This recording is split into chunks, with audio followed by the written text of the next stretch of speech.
ত্রিপুরা মধ্যশিক্ষা পর্ষদ পরিচালিত পরীক্ষায় ককবরক ভাষার উত্তরপত্র রোমান হরফে লেখার দাবিতে প্রায় দীর্ঘ কয়েক মাস ধরেই আন্দোলন অব্যাহত রয়েছে। শাসক দল, বিরোধী উপজাতি, রাজনৈতিক সংগঠন এবং ছাত্র সংগঠন রীতিমতো সামিল হয়েছেন এই আন্দোলনগুলোতে। রাজ্যের প্রধান বিরোধী দল তিপ্রামথার স্ট্যান্ড পয়েন্ট একটাই, রোমান স্ক্রিপ্টে ককবরক ভাষার উত্তরপত্র লেখার অনুমতি দিতে হবে।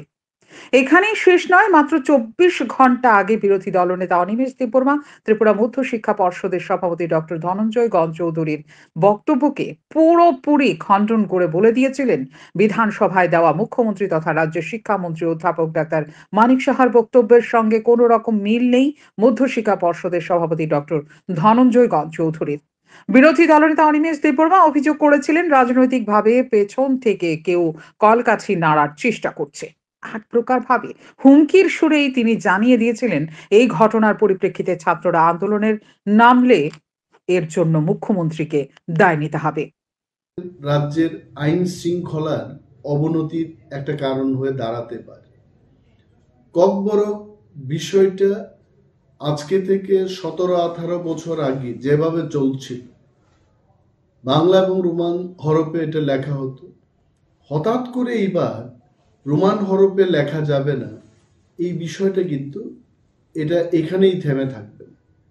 এবং আমি কেন বলছি বারবার যে আইন শৃঙ্খলার অবনতি হবে, student community will come up with agitation. আন্দোলন হলে কি হবে? স্ট্রাইক হবে, বন্ধ হবে, এক জায়গার মানুষ অন্য জায়গায় যেতে পারবে না।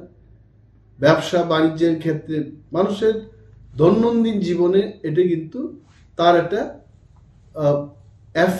ব্যাড এফেক্ট চলে আসবে।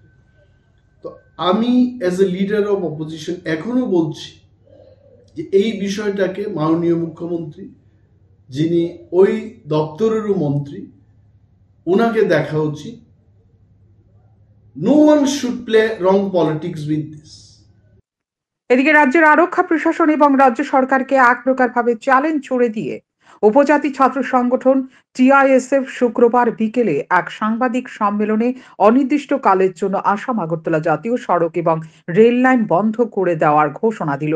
সাংবাদিক সম্মেলনে টিআইএসএফ অভিযোগ করে ত্রিপুরা মধ্য শিক্ষা পর্ষদ সভাপতি ডক্টর ধনঞ্জয় গণ চৌধুরী রোমান স্ক্রিপ্ট নিয়ে তার বক্তব্য বদল করে চলেছেন। এই কারণেই অনির্দিষ্টকালের জন্য আসাম আগরতলা জাতীয় সড়ক এবং রেল লাইন বন্ধের ঘোষণা দিয়েছে তারা। যতক্ষণ না পর্যন্ত তাদের সমস্যার সমাধান হবে ততক্ষণ পর্যন্ত চলতে থাকবে এই আন্দোলন। তাদের দাবি, ককবরক ভাষার উত্তরপত্র রোমান হরফে লেখা যাবে, এই বিষয়ে লিখিত দিতে হবে রাজ্যের মুখ্যমন্ত্রী তথা শিক্ষামন্ত্রী ডাক্তার মানিক সাহাকে। তাদের অভিযোগ, সংবিধানের স্বাধীনতার অধিকারকে অবমাননা করা হচ্ছে 2020 শিক্ষানীতিকেও। প্রধানমন্ত্রী নরেন্দ্র মোদী যেহেতু আঞ্চলিক শিক্ষা এবং আঞ্চলিক ভাষার প্রসারের লক্ষ্যে 2020 শিক্ষা পদ্ধতি চালু করতে চাইছেন, সেই হিসেবে ত্রিপুরায় কেন এই শিক্ষা পদ্ধতি চালু করা হচ্ছে না কিংবা কারা চালু করতে চাইছে না, এর স্পষ্টীকরণ চেয়েছেন টিআইএসএফ ছাত্র সংগঠন। যতটুকু না সলিউশন দেওয়া হবে, আমরা আমরা এই ব্লকেজটা আমরা উঠাবো না বা আমরা উইথড্র করবো না। আমাদের এটাই থাকবে, আমরা এখন কারোর সাথে কথা বলবো না, ডাইরেক্ট সিম আমাদেরকে লিখে দিতে হবে, বা আমাদের জানে এডুকেশন ডিপার্টমেন্টে উনি আছেন, উনি আমাদেরকে লিখিত দিতে হবে যে রোমান স্ক্রিপ্টে বড় সাবজেক্টে চলবে। আর আপনারা দেখেন এখানে আমাদের সংবিধানে লেখা আছে freedom of speech and expression, এটার অবমাননা করা হচ্ছে। এডুকেশন সিস্টেম 2020-তে বলা হয়েছিল রিজনাল ল্যাঙ্গুয়েজে যার যার রিজনাল স্টেটের ভাষা দিয়ে লেখাপড়া করতে পারে, কিন্তু এখানে তো দুটারই অবমাননা করা হয়েছে।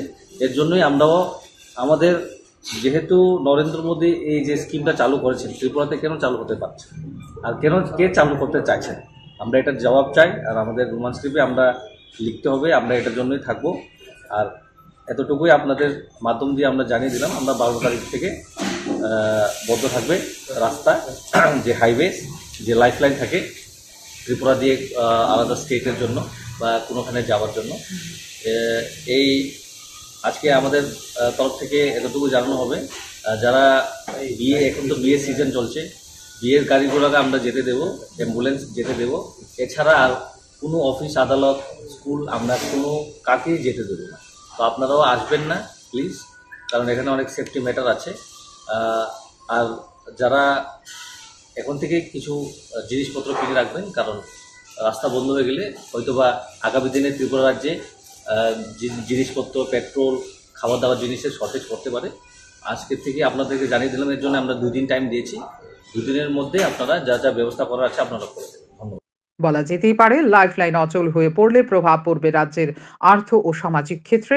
এবারে সকলেই তাকিয়ে মুখ্যমন্ত্রী ডাক্তার মানিক সাহার নেতৃত্বাধীন সরকারের দিকে। শান্তন টিভি।